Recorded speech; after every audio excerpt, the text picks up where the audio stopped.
Okay, let's do this. First, I did not want to sound wicked, but no, I did not swallow a black hole. Two, I did not trade my eye for wisdom, though I am very wise, and yes, I was born like this. Anyway, today we're going to be talking about queer migration. The gays, right? The topic that just won't die. But today, we're going to talk about a special type of gay. The intellectual queen. You know, like those gays who come to college to study philosophy and talk about Socrates and how back in the day, in ancient Greece, men had intercourse with other men, and so why is it still a problem? And, you know, blah, blah, blah. All up in your face. But before we begin, let's ask ourselves, who is queer? Where do they live? What do they eat? And should I hide my kids from them? And most importantly, are they here to steal my job? Because fellow viewers, these are not just queer students, they are also migrants. To find out the answers to all of these important questions, we brought 3 born and bred Europeans who will question 3 young researchers to discuss this nefarious topic. But before we begin, I must lay down the framework for this topic.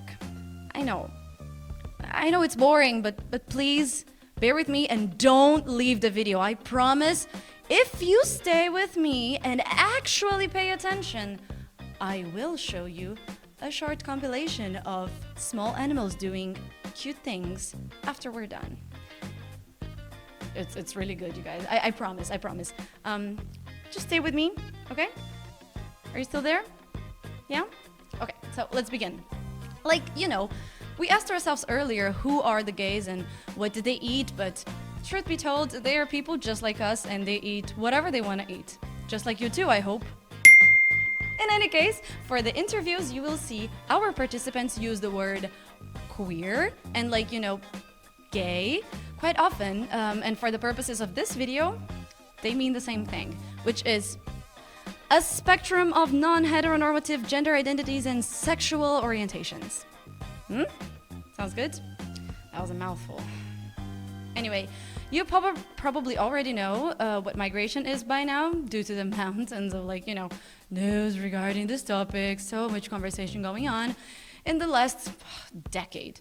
And in this video, we are talking specifically of individuals who, like, you know, cross a national border to, like, you know, live a better life because they heard Europe likes to, you know, brand itself as the beacon of hope for the queer. It's not like that in all the EU countries, but I digress. To some scholars, queer migration is any migration by queer people, whatever the reason. For others, you can only speak of queer migration if the motivation for migration is related to the migrant's sexual orientation. We group ourselves with the others. All right, now that's all of that is laid out, as promised, here's the video.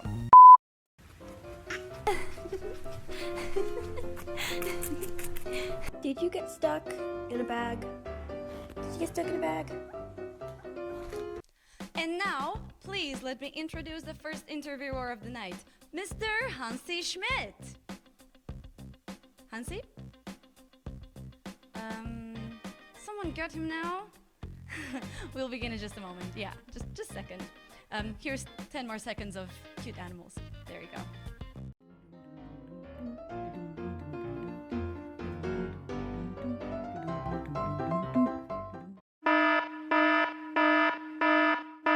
Chapter 1. Decision Process.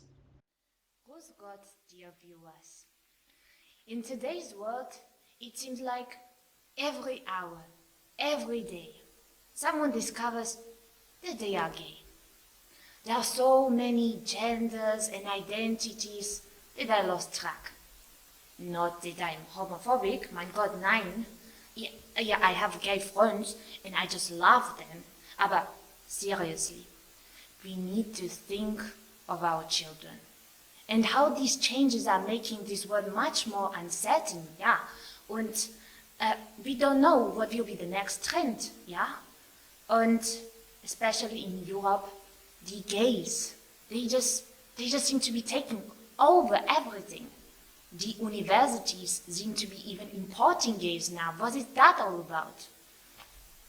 But then again, I'm not gay, also who am I to judge? To discuss this topic, I have Miguel Ventura with me tonight. Also, Miguel, mein Schatz, tell me, why? Why is this happening? What is that all about? Why are they coming here?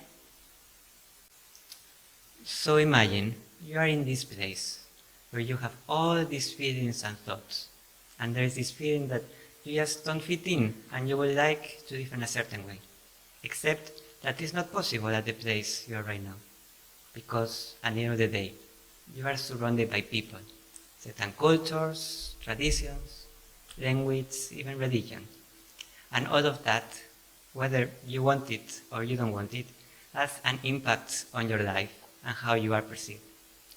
But wouldn't it be nice to be able to be yourself and feel secure, to have the life that you want? And even if you live in an environment that supports you, they don't want to talk about it or know about it. Not even I want to talk about it, my God. See? And that's the problem. But you know, there are other environments where you can start again and live a more free and secure life. And if you're in a position where you can actually go and have a life there, you grab this opportunity with both your hands and just go for it. And one way to do this is through education.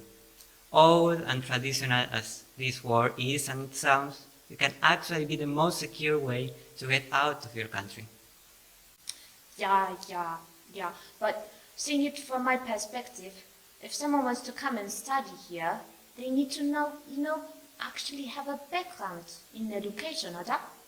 Do these people even study in their countries? Do they have education there? Well, yes. We did interviews with 3 international queer migrants who migrated to Germany and the Netherlands.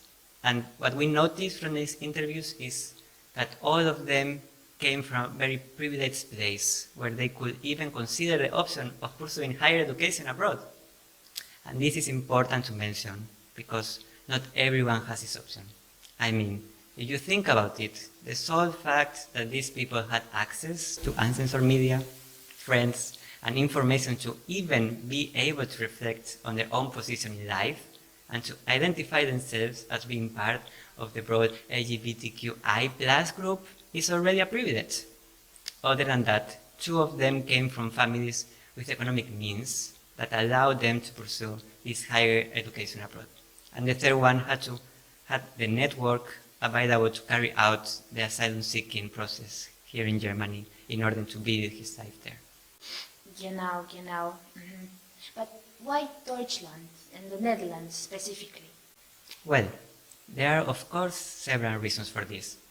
First of all, you need to consider the security, the freedom to be who you are, to talk about yourself using the pronoun that you choose, and to be able to walk on the street wearing your skin, not being afraid to express yourself, not having people behind your back questioning who you are and leaving you feeling afraid for your safety.